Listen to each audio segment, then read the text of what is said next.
Come what may, bring it on. I'm gonna love it. Welcome to LDS Unmarried Life, a podcast for single members of the Church of Jesus Christ of Latter-day Saints. This is for those who are divorced, widowed, or never married, or I should say not yet married. We're all going to be married at some point. No affiliation with the church. All right, so welcome back with the same group that we were with for the holidays discussion. And again, find me at AnnetteTalks.com. All right, so I'm Annette Bybee. I am divorced 3.5 years, 3 kids, ages 10, 9, and almost 8. And to my left here is... Kristen, never married. Is that your last name? Never married? No, it's more of an epithet. Excellent. Not yet. Yes. And I'm Drew. I have 5 kids ranging age from 14 to 30-ish, and I'm been divorced about 3.5 years. And I'm Monty. I have 2 kids. I've been divorced for about 6 months.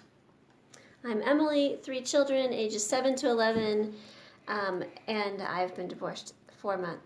Not months, years. I was going to say. Yeah. Sometimes it feels like that. We've been knowing each other a lot longer than that. Yeah. So we are going to talk about New Year's resolutions. And so I'll just give you a little overview of what I got off of Facebook today, because I just posted this quickly. This idea was a last minute kind of thing. But I just basically went on there and said, what do you think of New Year's resolutions? Are they a good idea? Are they pointless? Are you still working on the ones from 10 years ago? And Carlos says, totally pointless, in my opinion.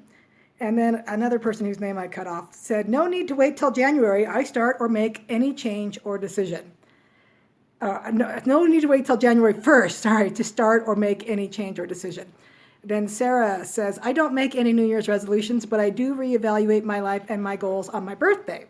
And Rebecca says, great, New Year's is a fresh start. I just plan goals that time of year like I always do. And then Amy says, I love New Year's resolutions. Yes, you can make goals at any time, but there's something about a fresh year for a fresh start of goals that just speaks to me.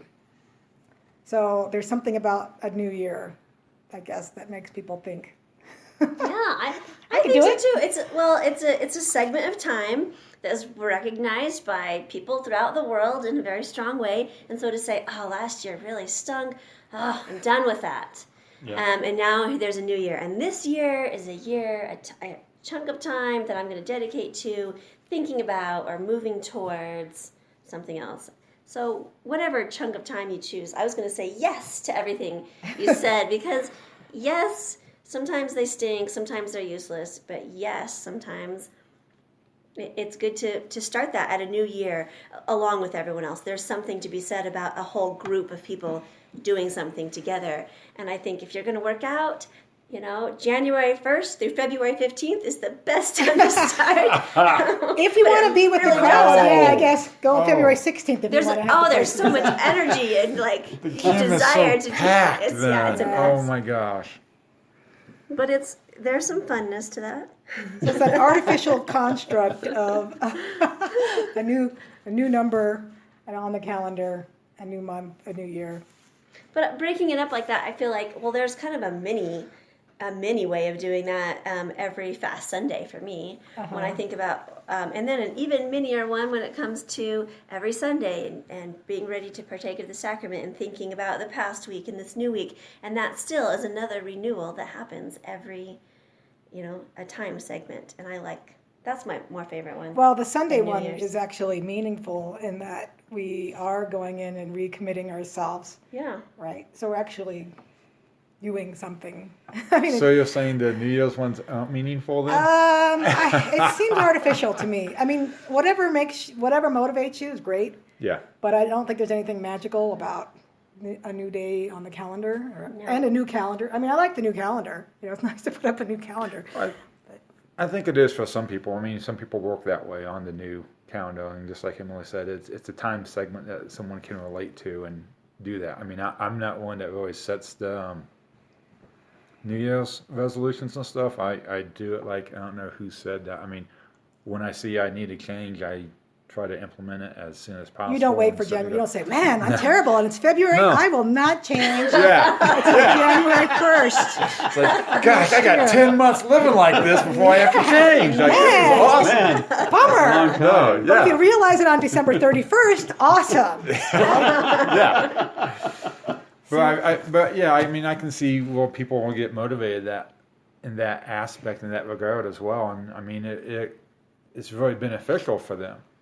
I mean, I just think it's just depends on who the person is and how they motivate themselves to get excited about something. I mean, making changes, and some people make some really extravagant changes and stuff that they need an extra boost to do that. Well, I think part of the problem is that those of us who have grown up making resolutions and not keeping them have become jaded. And I'm speaking generally, not for myself, of course. I've never sat down and made a list of things and then not followed them. I think everyone has gone. Follow It's such through. a human thing to do. It's Yeah. part of our human experience. I think naturally and importantly so, to set some of these big elaborate things and then fail and realize, okay, I don't need big elaborate. My mind goes to SMART goals. Just as an educator and trainer, it goes to SMART goals. So What are you're looking on your phone at something. What are you looking at? I forget what SMART actually stands for. I just remember Oh, right. measurable. Yep. Specific, There we go. measurable, Attainable.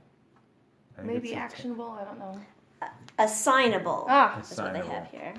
Relevant and time-based. Right. So the things that I remember most are make it realistic, make it measurable, and give it a length of time so that it's not overwhelming. And that's what I think is the biggest letdown of New Year's resolutions is before you ever make them, you have this anxiety about, but I'm going to fail. So yeah, there's some New Year's resolutions to maybe be aware of, or things in your life to say, okay, I want to improve on these things, and so this year I'm going to check back every month to see how I've done, or check back every whatever time-based section of time you pick. and checking back makes you accountable Yes. to yourself. That's what I thought A stood for. I thought it was accountable, but this Well, I one mean, says assignment. also too, I also have the issue of how society's making failure such a bad thing too. Because failure, really, if you sit down and look at failure, should really be acceptable and a great thing to have in your life. Yeah. Because you So only you're need saying one. if you're a failure, you're really a success? No. There's no way to get around failure. There's Bring no it in, way. bring it. So, I mean, you have to realize that it has to be an acceptable part of life and stuff. But you can go through 20 failures, and it's only that one success that eliminates those 23 failures and stuff. And I thought I it mean, was 20. I know. I'm in a mood. I was just, this was just reminding me recently again, because when I was looking for my house earlier this year and stuff, I was just looking in a limited inventory, and there was like maybe 15 that I never liked and stuff. And for some reason I got a prompting like last Christmas to go and look on it the day after. And again, it only takes one house for you to like and for it to be a success. Just like relationships. It only takes that right one to find and stuff. It's just sometimes some people think about that. It's like, I just have to have FaceTime with lots of different people and get to know different people to understand that right one. But like inventors, you go back now to when you invent or when things. How many failures did they have Yeah. before they became famous? So looking at all the people who have been huge impacts in our millennium, the last Yep. millennium, to look at different documentaries on that. Yep. I was going through that with sixth graders. It was really fun to go through that and see different people throughout history that were voted by others in America that were very influential people, and to see, well, look at all the failures they've made, or they were not considered a success until a decade or a century after their death. After they died, then they were discovered as this amazing, talented, brilliant person. But while they were alive, it was not recognized. Oh, And I'm medical not fields successful. I'm time still and time alive. again. How depressing. Well, but and that's where you look in. Well, you look into It the is medical depressing, fields and but- look in the medical fields. Like, if you can learn from your failures, Yep. you're getting that much closer to that success then. And Right. that's the key thing, is not making the same mistakes over again. It's learning from that, adjusting, and sometimes the same mistakes will happen because it's a different variable that might be playing on it, or you might just have forgotten it.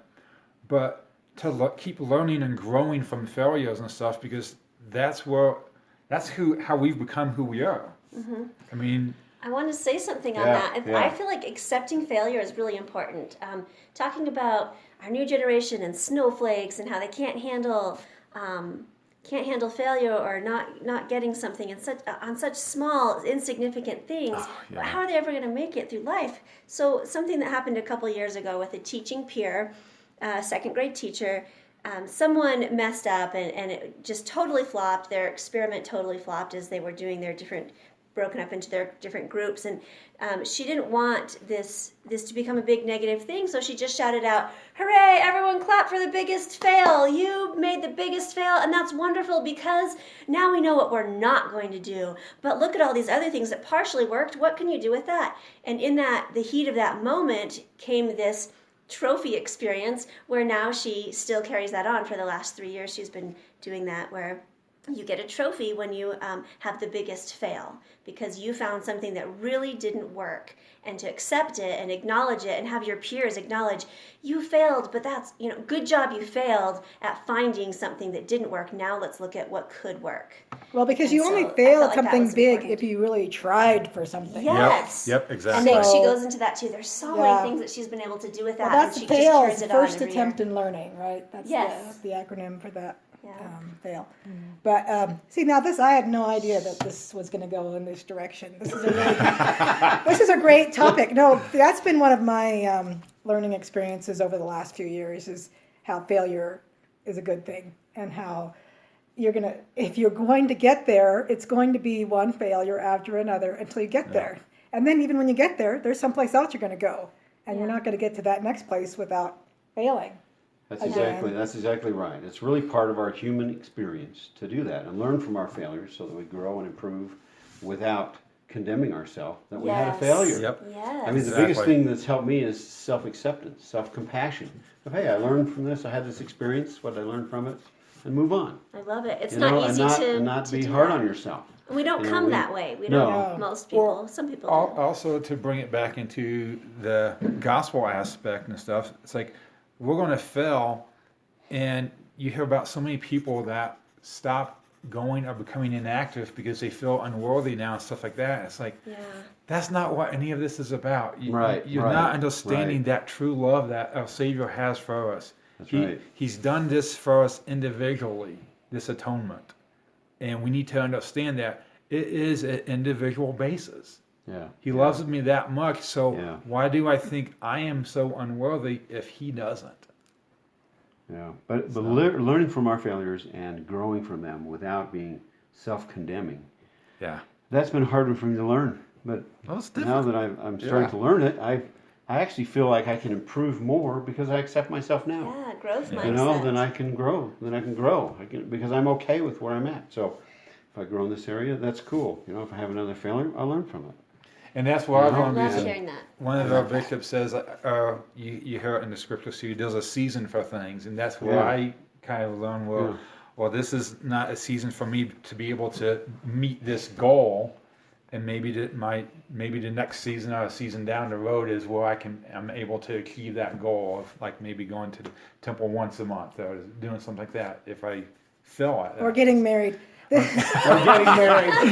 This is There's only one season for And that. that always No. brings it back to that. But see, with that, like that can be an overwhelming goal because we don't have complete control over that. Yes. But we can We do not. improve ourselves so that we are comfortable with who we are, comfortable in our own skin, comfortable with how we live our lives. right. Well, our Well, relationship with our So Heavenly Father, with I used family, to with say- others. I used to set goals for New Year's like they were actionable things. Mm-hmm. You know, lately my goals more are oriented towards qualities. And and self-acceptance was a big thing this past year. And that's been a huge thing to learn. And am I done with that? No, but it sure has helped a So, lot. can you give an And- example? Are you okay with that? With how you, whether it's a formula or an outline, a setup of doing, my brain just works that way. But so when it comes to, instead of setting a goal that's I'm going to be physically fit in this way, or I'm going to do this healthier, or I'm going to, when you focus on a trait, I like that. I like focusing on a trait. Tell me more about that, if you don't mind. How do you set those goals? How do you work on that? I'm totally putting you on the spot, and you can. You are, but that's okay. I But that's okay. Well, I've learned through my divorce time, to become self-reflective in a positive way, Okay. not in a self-condemning or negative way. So then, when I'm self-reflective, I call it inventory. Then I do that a couple times a week. What's happened? How did I feel about it? How am I doing? Is there something I can grow and learn? And one of those things I've learned to do is to be able to do that in a way that I'm not criticizing myself, but accepting that that's what happened. Because I think that's the biggest thing for me is accept that's what happened. This is what took place, and how can I learn from that and be. So there's not a formula for this. Well, and not to go too new agey, but it's like you're creating a safe space for yourself. That's right. Yeah. Yeah. I've been listening to a lot of Kyle and Cease and Brene Brown, reading a lot of Brene Brown, Right. and those two are kind of a lot of times on the same page with Right. that, creating a safe space Kyle within who? yourself. Cease? How do you spell Yeah, it? well, Cease. Brene Brown's the one I got this idea from, Kyle creating a Cease. safe space for yourself and learning self-acceptance. Yeah. And now I've started reading a new book by Kristen Neff on self-compassion. Yeah. And she has a workbook, So by this another is guy like, on mindfulness for self-compassion. so if someone were to So- set a goal on, So my goal is Oh, go to, ahead. if I can just interrupt, my Yeah, of my course. goal is to go through those 2 books this year. Next year? Next year. Next year. Thank you. And within We have to the put next it in the year. right That's year, or else it right. doesn't count. And to not just read them, but experience them. okay, so when making a goal like that, because it's not measurable like other things, it's really more of a self-reflective kind of measurement, where every time something negative happens, you create a safe place for yourself, and you go through those things in your head, or say things or do things that help create a more positive learning situation after a fact. And it's more of over a year or a longer period of time, you realize I feel more comfortable with myself, or I accept myself more in this way. Is that how you would say it? I'm just trying to. I think for me, it becomes more like setting aside time to do that. Okay. And my goal, 3 years ago, was to set aside time to do that. Okay. Set aside time for growth and learning. Self-reflective, as a divorced meditation. person. Well, most of it early on was reading. Okay. Because I couldn't solve the problems I had after divorce with the same thinking that got me there. Yeah. It doesn't work. I know So that I need to feeling, too. fill my mind with new things. I like that. So a lot of it I spent time reading. And so setting aside regular time, I think that's probably the most important thing I've done in the last 3 years is set aside that time, or 4 years. Well, and you've got And- books lined up that you said you want to read next year. Yes. Right? You can't start Yes. them until January 1st. Though, Okay, right? that's right. That's right. Can't do it Do before not then, crack either of those books. because I suffered for 11 months. So why? I think part of creating that So why? that safe place for yourself is saying it's okay not having to have a hard and fast start or end time, but just a reflective recognition of self. And that's a great way to create a safe place for self, is to not have to give these confinements of numbers or days or Right, experiences, right. but just this growth, this reflective time, a daily way of living. So I do certain things every day, a little inventory every day, and then I set aside time several times a week to maybe spend like a half hour or an hour where the goal isn't to accomplish a certain number of pages of reading, or it's to really experience what these authors are talking about. That's like scripture reading. And I so tend to fall into that. It's a I'm going lot to read like scripture reading, yes. a chapter, Yeah. or I'm going to read for 30 minutes. Instead, it should be I'm going to get in there and I'm going to immerse myself, and I'm going to find whatever it is that I need to find in there, some theme or something that speaks to me, Right, instead right. of saying X number of pages or X amount of time. Although X amount of time sometimes is the only way you can fit it. Get it in, Because you yeah. can't just like Yeah. start reading for 3 hours when your kids are downstairs tearing up the place. You know? Well, I mean, I think with yourself though too, it's What's the very problem with that? Yeah. I think it's very much like the gospel though too. You have to have that quiet time to reflect on the situations you've been through, how you handle them, if you handle them better, or how I need to handle them a different way then and stuff. Because that's how I think you can start getting measurable on that. It's like, well, did I handle it this way or did I handle it that way? And I think Yes. especially with the singles and divorce, Yeah. we have more opportunity when we have when we go through endings of relationships, because we start feeling bad about ourselves. But if we start reflecting, it's like, well, I'm understanding that, well, it's good to find out that we want a match now as opposed to at a later time, and I've put more time into this thing. So what were the good things? What are things maybe I didn't like about that I need to work on myself, or I want other people to see or like about me if I want to be that way, or that I don't like about myself that I want to change. I think that gives us really good opportunities. I mean, you have this, whether it's relationships, whether it's at work, or whether it's just with friends and stuff, those qualities that as we go on, get older, and go through different situations, we want to change about ourselves. Yes. So And I think- meditation, this is something I'm going to plug, and I don't know if I've done it on podcasts yet, but I think I probably have.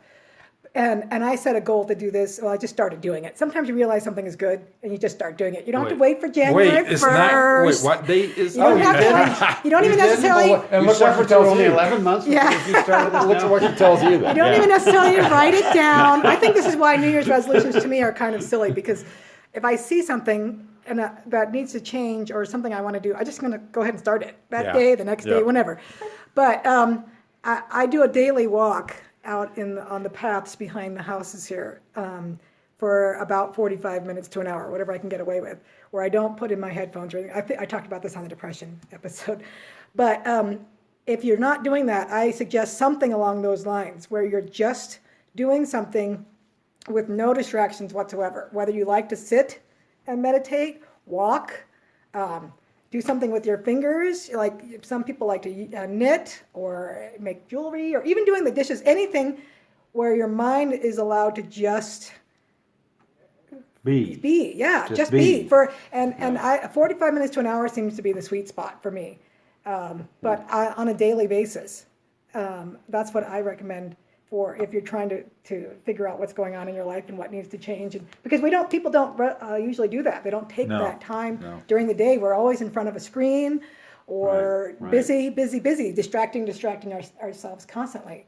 And but I can see the one positive aspect I can see if you're at this time of year, we're in mid-December right now, thinking about New Year's resolutions, and you sit down and you do some self-reflection. I can see where you tentatively put some things down, and then you give yourself a few weeks to think about that and let it marinate before you do an official start on January 1st, because it gives you a little time to figure out how you're going to make this thing happen, how are you going to make that change. I can see the beneficial aspects to doing it that way.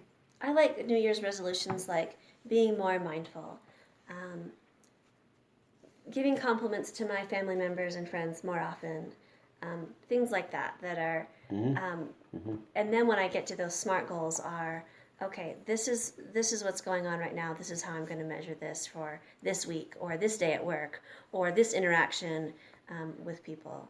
Then you need to have to check in periodically, like journaling or something. There has to be some way to keep that goal the pondering, in the the forefront of your meditating, mind. That's where that comes in for me too. Because I think that's been the big problems with New Year's resolutions is you can sit there and you write a big old list of things you want to do, and then useful. January 15th comes around. And I mean, that's a useful way to get all your thoughts out, right? It's a way of journaling, right? To get all your thoughts out, but to not cement it, but not feel cemented about it. Like you're attached to that, and it's this ball and chain that has to be done, and I've got to do these things this year. Like nothing like that. It's that this is what I'd like to be mindful about this year, and then come back and it's just a good time for self-reflection. Let it be its own thing. Yeah. Mindfulness is huge. Whatever you do it, however you do it, sitting, feeling your breath coming in and out of your body, feeling the moment while you're doing the dishes, or even driving, or whatever is. Yep. I found is really, really important to do that a couple times a day at work. You know, because it's hard to be present all the time at work. You have so many things going on in your head. You know, this brings you present, and then to feel your body. I found that to be very, very helpful. To feel your spirit. You know, and walks is a good one too. You know, it sounds like you have a ritual that works pretty well for you. Oh, I can You tell know, when I'm and- sick and I don't get those and- walks in. Yeah, I it feel makes so much chaotic. difference. Yeah. It makes a huge You difference. feel disconnected with yourself. Yes. You know, and it's really good to be connected with yourself. That's what really led me to down this path of this self-compassion, was being reflective within that way of mindfulness, just being present. Yeah, I like that. Kristen, it seems like to me the wheels are turning over here. Yeah, you had a lot of things you were going to say right before you started the podcast. I was thinking wanna hear them. I would give you a chance because we're all talking so much if there's something you wanted to say about. Well, I've kind of drifted away from New Year's resolutions just because the way I did them was just a recipe for disaster. I feel like it's an AA group, but kind of like that. Yeah. What would you call that? it was just, We've all been there. I would think of everything I wanted to change and want to change them all at once, and that's Right. just not sustainable. Or Right. I would make them super grandiose, and that's just, it's not small enough steps to think about really, or they would have no deadline, or they were too vague, or just like everything you could do wrong basically. You know, so I like how you brought up the SMART goals, you know, and it's okay to have things like I want to be more mindful and things, but then you want to write down like, how do I want to be more, like how do you make those more of SMART goals when they're kind of vague, you know? And then as far as measuring things, even as an adult, I'm still a fan of like the charts where you put the stickers on when you do good. Or maybe like a punch golden. card where I've kept Golden stars. You know. I've done something good 10 times, and now I give myself some sort of treat or something Cool. like that. Yeah. But, That's good. yeah. What are those? That's Are they good. called, like, Positive what reinforcement. are those boards called? They came out about a couple of years ago. Not life boards, but like you have Vision this- boards? Vision Vision boards. boards. Yeah. And Vision they can be boards. done in so many different ways, but that's something too that can start out as one thing and change and morph Yes. into Yeah. what you need it to as you move along in your goal. Yep, I have one in my room. That's My good. girls have them. I put BYU prominently on my girls' vision boards. Because, first of all, it's church rule, but secondly, it's so much cheaper. So I'm indoctrinating them. Actually, it is cheaper. On my vision board, I'm always writing, adding things as I think about them. And the girls will come in and say, well, why'd you put that there? And we'll start talking about it. And because you don't want it to be limiting in any way. Can we explain what a vision board is Sorry. for those of us like me who don't know A vision what that board is? is like a poster board or something along those lines where you put pictures or words of things that you want in life. And so for mine, it's got like a married couple at the temple, and it says best friends forever. And then it has like a picture of Maui, which I went to this year, right? I have pictures of microphones like radio, TV, typewriter, like implying that I've written a book. I think I have a picture of India up there. I have different pictures of places I want to go, things I want to do, people, the person that I want to be or see myself as at some point. And so every once in a while I'll go write, like BYU Broadcasting is doing a whole bunch. And so I wrote BYU Broadcasting on there because I think it would be awesome to do something with them at some point. Studio C, their cast is now moving over to JK Studios, so I've written JK Studios up there because I want to do something with them at some point. And so I think anything that speaks to you it's a place to put it as a constant reminder. So is it like a whiteboard so you can change? Well, your that's vision? one I. You can This is a poster board. It's, You can do want. anything, It's whatever you, works for whatever you. works for you. basically, you can Okay. sum it up as like a New Year's resolution board that's constantly changing, but it's with pictures, words, and all that stuff that you see. Yeah, you can take that you something see, off yeah. and put something back I up. mean, you can call it a New Year's resolution But board if you too, want an but- outline, you know, A1, A2, A3, if that works better for you, or a timeline, Yep. you know, now and then later, and have little bullet points leading up or down in a timeline, whatever your personality is, whatever works for you that inspires you to. Okay, cool.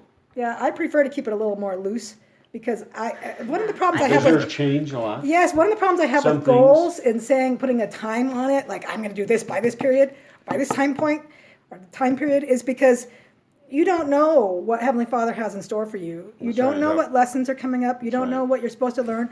Like this podcast for me, I really don't know from day to day what I'm going to do next. I have a whole list of potential topics. But like this one that I'm going to be doing in a few weeks on the long distance relationships, that just happened yesterday that I got a speaker lined up. And the one I'm going to do on a dating coach, that just lined up. I didn't have that. And so things will come around that you don't know are going to come around. So I put really loose, like where I'd like to see myself, but I'm not married to it. And I think that's good. Especially ideas from listeners too. If they have good ideas, Yes. that just pops I in have, too. I have listeners That's that right. contact me Yeah. that want something, and I add that to my list. But there was a quote from someone that Kyle Cease quoted him, and I don't know who he said, but he wasn't talking in a spiritual context, but I want to put it in a spiritual context, that when we pray for something, there is no denial, only delay. And so sometimes when you see that there's something that you really want in life and you feel like you're supposed to have that, just because you're not getting it right now doesn't mean it's not going to happen. Yeah. And so even I know that Heavenly Father is taking me in a certain direction, and I know some of the things some of the places I'm going to go and some of the things I'm going to do, but I have no idea when. And so I want to put them up there as this is where I want to go. But I can't say, I'm going to do this in 2019, January 1st, 2019. No, I don't know when those things are going to happen. I just know that I'm following in the direction that I need to go. But Heavenly Father is going to throw things out there that may change some of those goals. Yeah. That's right. You know, I think I'm glad that works for you. I think it is okay to have specific dates if that helps to motivate you, especially if you are open to the fact that this might turn out different than I'm expecting. Yeah. Yeah. But because if you don't have a deadline, like for me, if I don't have a deadline, it just doesn't happen. No, you're right. That's a good So point. I would need to have, I want to do this by now, but I'm also open and willing for, the ship to steer in a different direction. As long as you I'm stay moving open, forward. you're right. Right. Because the problem is if we put our own agendas so set in stone, Right. then we don't let anything else get in our way. Like if I said, I'm going to be married by this, no. It seems like one of the guiding principles of these It's not gonna dream happen. boards or vision boards or dream boards is that one of the root motivating guidances, I guess, is using the law of attraction to attain Yes. goals. So let yourself kind of Yes. take that circuitous route as life is just that meandering anyway, and just go with it. Go with the flow. Go with what's going on around you. Just go with that. Yeah, no, I really like. I'm a fan of the law. But of still, attraction you do have to principle. set those, pick up on those and work. It's not like you're not working. You have to work Oh for right, those. no, I have to a goal take like that- I put So out a your vision board podcast. is I put out a big. podcast every week. I mean, there are things that you have to do along the line if you want to Right, reach a right. certain goal, obviously. But I guess I don't have end results set in stone at a certain time or even at all. These are the things that speak to me, and this is where I want to go, and so I'm going to head in that direction. So that was a good point, Kristen. There are Yeah, things that that you is- have to do at specific times or intervals to Yeah. get where you want to go, but not to get set. Sorry, I cut you off there, Drew. What were you saying about the vision boards? Well, after what Annette said, my comment's obsolete. But I think anything that gets you in a mindset of thinking about what it is that you really want, listening to your heart, and not letting your head talk you out of those things, and then praying about it, pondering it, and start Yeah. writing things. Yeah. One of the things that Kyle Cease just encouraged us, he does these little phone calls and things that he then publishes on YouTube, but he encouraged us to go out and do new things all the time to get us used to getting out of our comfort zone.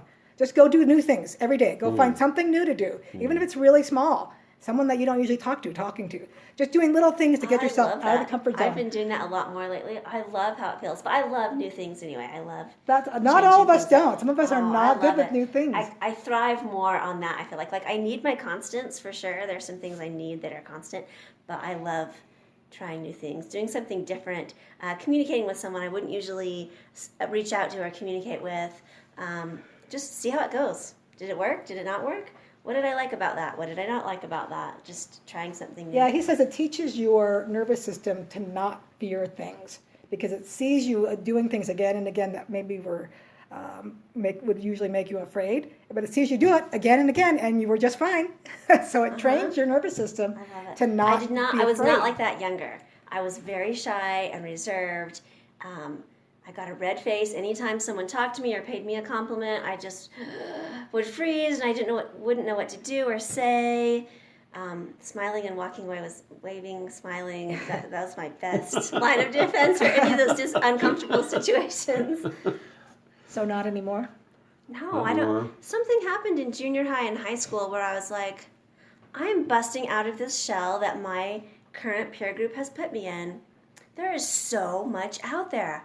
I was just inspired by it. And so when I got to college, I was involved in women's groups and other groups that did things, whether it was orientations for new students or creating symposiums on women topics. I mean, I was just out there. My mom, when I visited for the first Christmas, was like, who is this person that's come back? You are not the same Emily that went out. That's And I'm awesome. not. Yeah. No, that's way cool. So yeah, new things. I think to me that I can see that as a really good New Year's resolution, except I'm going to start it this year. So it's just a resolution, or even just a Not today. goal. No, well, today, something new every day, even if it's a small thing, just do something new. And then he says he wants us to write 100 possibilities. In the morning, you wake up and write down 100 things that you think are possible for you, and do it for 7 days to train your mind into thinking like way outside the box and way outside of what your brain is used to telling you is possible for you. So something like that I can see really getting into, just to kind of pull yourself out of the norm. So this conversation went really differently than I thought it would. It's been awesome. So we're going to wrap it up because I promised you it wouldn't be as long. And actually it was pretty close to the usual length. But it's been a really great discussion. And I'm not sure how I'm going to label this. New Year's resolutions, think outside the I box. think resolutions is, Think outside New the Year's box. resolutions is fine too, because I was just going to try to bring it back real quick, because the things we talked about is giving yourself that time to reflect. And I think some people only make that mindful because it's a New Year's resolution and stuff, and that's the only time that they really take the time during the year to reflect on that. And hopefully they'll change that. Yeah, and So hopefully it that'll can be be the done goal. differently. Yeah, let's So. self-reflect daily. And taking care of you. And taking care of care of yourself. you. Yes, Yep. self-care. So, all right. Well, thank you all for discussing Thank this with you, me. Annette. Yeah, thank you, And Annette. I'm sure we'll see you all again, And hopefully. where can I find you? That is a great question, Monty. You can find me on AnnetteTalks.com, where I would hope that everyone would discuss, and also, of course, YouTube, iTunes, Stitcher, Google Play, SoundCloud, et cetera, et cetera. And I hope that you all feel like this podcast is a place where LDS singles gather. Thank you, and listen again. Where I'm planted, I won't take things for granted. Come what may, bring it on. I'm gonna love it.